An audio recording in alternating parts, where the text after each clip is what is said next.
श्री दुर्गाय नमः। इस बार अति शुभ हरितालिका तीज व्रत है। भाद्रपद माह की तृतीया तिथि को हस्त नक्षत्र में हरितालिका तीज का व्रत मनाया जाता है और इस बार ये हस्त नक्षत्र पूरा दिन पूरी रात रहने वाला है। किसी भी पक्ष की तीसरी तारीख को तृतीया तिथि या तीज कहते हैं। तृतीया तिथि को जया तिथि भी कहा गया है। हरतालिका तीज का व्रत सुहागिन महिलाएं रखती हैं। हरतालिका तीज पर भगवान शिव और माता पार्वती के साथ श्री गणेश जी की पूजा की जाती है। इस दिन महिलाएं हरतालिका तीज की कथा, शिव पार्वती जी के विवाह की कथा कहती हैं या सुनती हैं। इस दिन सुहागिन महिलाएं 16 श्रृंगार करती हैं, व्रत रखती हैं, कथा सुनती हैं और पति के सुख सौभाग्य लंबी आयु की कामना करती हैं। माँ गौरी की पूजा में नैवेद्य के तौर पर सूखे मेवे, फल और मिष्ठान आदि अर्पित किए जाते हैं। भगवान शिव को प्राप्त करने के लिए माता पार्वती ने कठोर तप किया था, जिससे प्रसन्न होकर भगवान शिव उन्हें वरदान देते हैं कि वह उन्हें अपनी पत्नी रूप में स्वीकार करेंगे। तभी से हरतालिका तीज मनाई जाती है। माता पार्वती जी ने सर्वप्रथम इस व्रत को रखा था। आइए सुनते हैं हरितालिका तीज व्रत कथा। एक बार भगवान शिव ने माता पार्वती जी को उनके पूर्व जन्म का स्मरण कराने के उद्देश्य से इस व्रत के महात्म्य की कथा कही थी।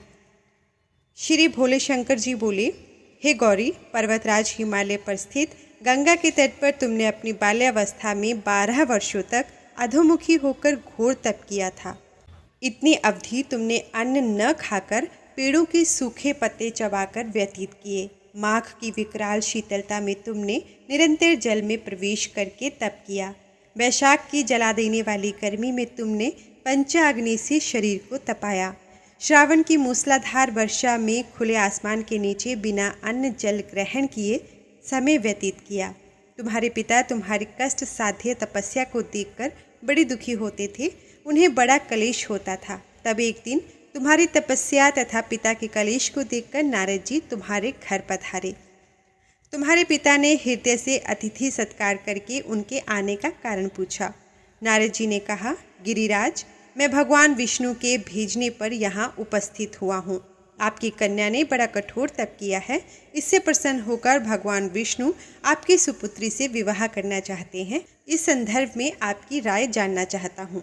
नारद जी की बात सुनकर गिरिराज गदगद हो उठे। उनके तो जैसे सारे कलेश ही दूर हो गए। प्रसन्नचित होकर वे बोले, श्रीमान, यदि स्वयं विष्णु मेरी कन्या का वरण करना चाहते हैं तो भला मुझे क्या आपत्ति हो सकती है। वे तो साक्षात ब्रह्म है। हे महर्षि, यह तो हर पिता की इच्छा होती है कि उसकी पुत्री सुख संपदा से युक्त पति के घर की लक्ष्मी बने। पिता की सार्थकता इसी में है कि पति के घर जाकर उसकी पुत्री पिता के घर से अधिक सुखी रहे। भगवान शिव आगे कहते हैं, हे पार्वती, तुम्हारे पिता की स्वीकृति पाकर नारद जी विष्णु जी के पास गए और उनसे तुम्हारे विवाह के निश्चित होने का समाचार सुनाया। मगर इस विवाह संबंध की बात जब तुम्हारे कान में पड़ी तो तुम्हारे दुख का ठिकाना न रहा।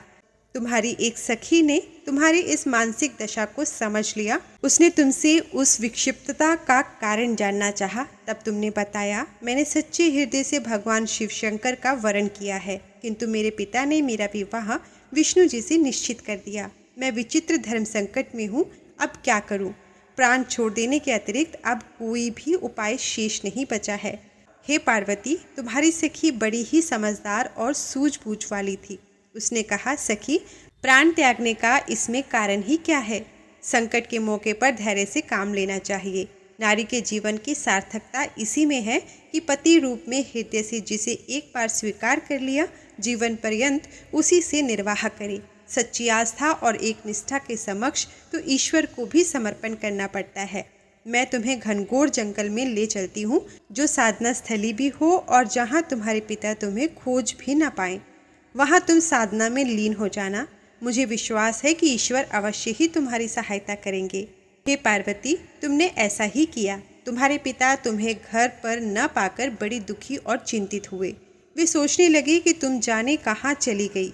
मैं विष्णु जी से उसका विवाह करने का प्रण ले चुका हूँ। यदि भगवान विष्णु बारात लेकर आ गए तो कन्या घर पर न हुई तो बड़ा अपमान होगा। मैं तो कहीं मुंह दिखाने योग्य भी नहीं रहूँगा।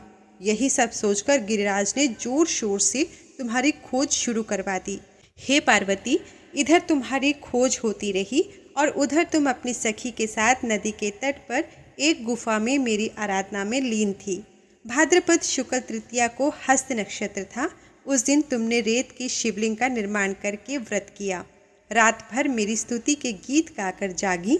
तुम्हारी इस कष्ट साध्य तपस्या के प्रभाव से मेरा आसन डोलने लगा। मेरी समाधि टूट गई। मैं तुरंत तुम्हारे समक्ष जा पहुंचा। तुम्हारी तपस्या से प्रसन्न होकर तुमसे वर मांगने के लिए मैंने कहा। तब अपनी तपस्या के फलस्वरूप मुझे अपने समक्ष पाकर तुमने कहा, मैं हृदय से आपको पति के रूप में वरण कर चुकी हूँ। यदि आप सचमुच मेरी तपस्या से प्रसन्न होकर यहाँ पधारे हैं तो मुझे अपने अर्धांगिनी के रूप में स्वीकार कर लीजिए। तब मैं तथास्तु कह कैलाश पर्वत पर लौट आया। प्रातः होते ही तुमने पूजा की समस्त सामग्री को नदी में प्रवाहित करके अपनी सखी सहित व्रत का पालना किया। उसी समय अपने मित्र बंधु व दरबारियों सहित गिरिराज तुम्हें खोजते खोजते वहां आ पहुँचे और तुम्हारी इस कष्ट साध्य तपस्या का कारण तथा उद्देश्य पूछा। उस समय तुम्हारी दशा को देखकर गिरिराज अत्यंत दुखी हुए और पीड़ा के कारण उनकी आंखों में आंसू उमड़ आए थे।